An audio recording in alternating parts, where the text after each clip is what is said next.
What's up guys, Dr. Ralphie up here, and today I'll just do an unboxing of an X79 motherboard that I bought from Lazada. So this cost 2,359 pesos, and then shipping was around, I think, 11 days bago dumating dito sa Cebu.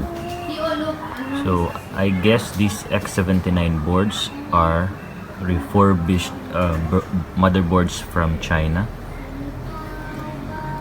and as you can see here, it's an X79H version 1.2. X79 motherboards are hard to find right now, even in the local market such as Tipid PC or even Facebook market here in the Philippines. And this is, I think, one of the cheapest. And the reason why I bought this one, or why I think this is worth it, because for its price, it already has a USB 3.0 front panel connector, and also two USB 3.0 connector at the back. So it has four memory slots up to 1600 megahertz, and then four SATA ports. These are the 8-pin, 24-pin power connectors, and then PCIe slot X16, and it still has the PS2 connectors for the old the keyboard and mouse. Also inside the box is the motherboard backplate. It's nice, and also one SATA cable. That's the only inclusion of this motherboard.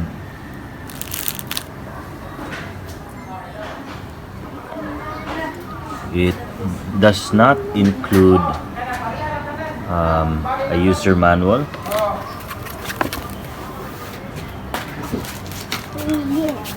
and looking at the box when I received it, it has a dent here. Luckily, it did not have any broken piece inside the motherboard.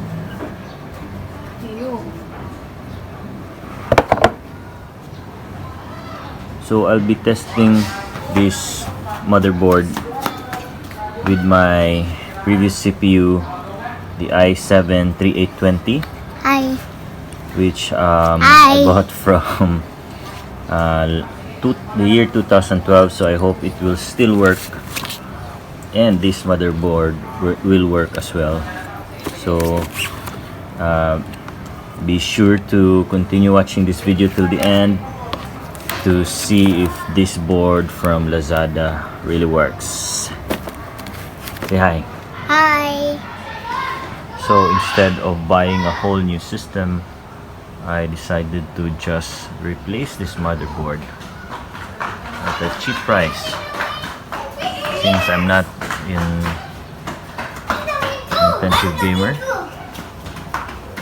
so I may not be able to optimize its use if I buy the expensive Ryzen or the newest Intel processors and the video cards. So I have to remove all these parts of my previous build. This is an MSI X79 board, bought in the late 2012.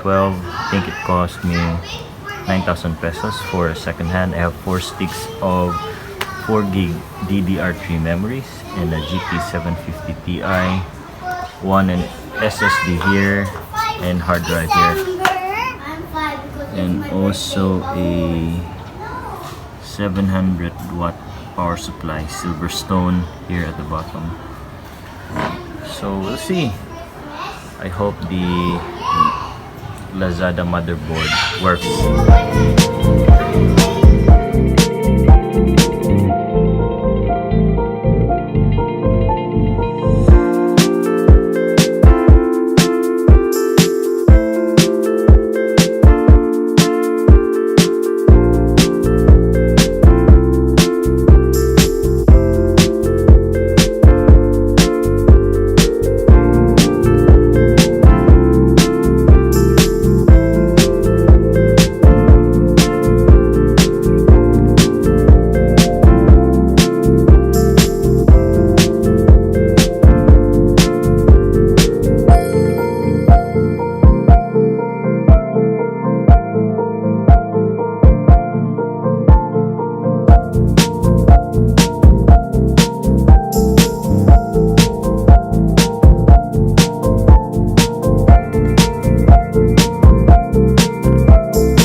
So, ayan na siya.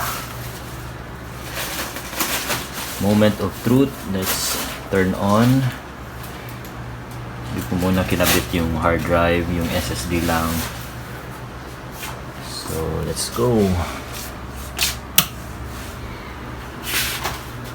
Tapos, power button is here.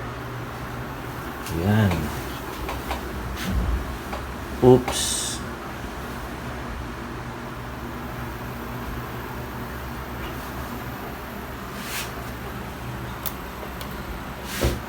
It's weird.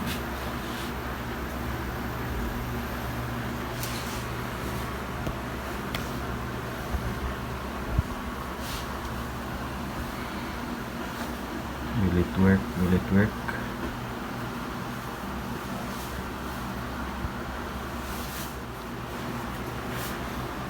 At least nag-boot up. But yan, I think I have to do a clean installation of the Windows software. Try ko ulit. So, ayan. Nag-boot up na yung system. Automatically nag-load siya kaagad sa previous na Windows software ko.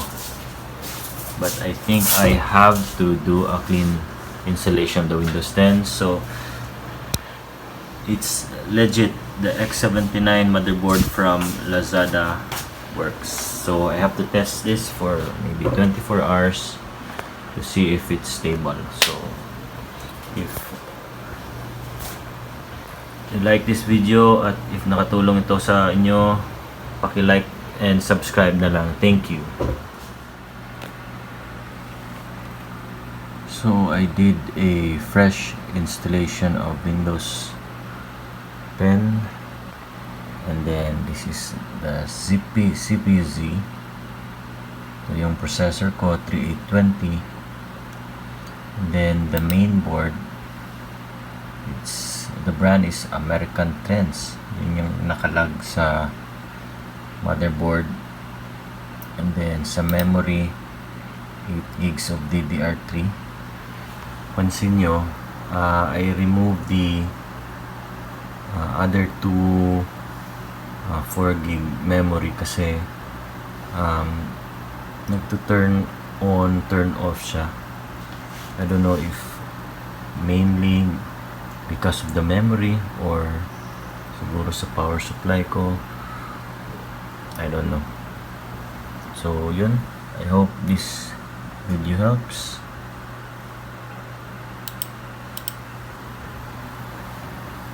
Hope you subscribe.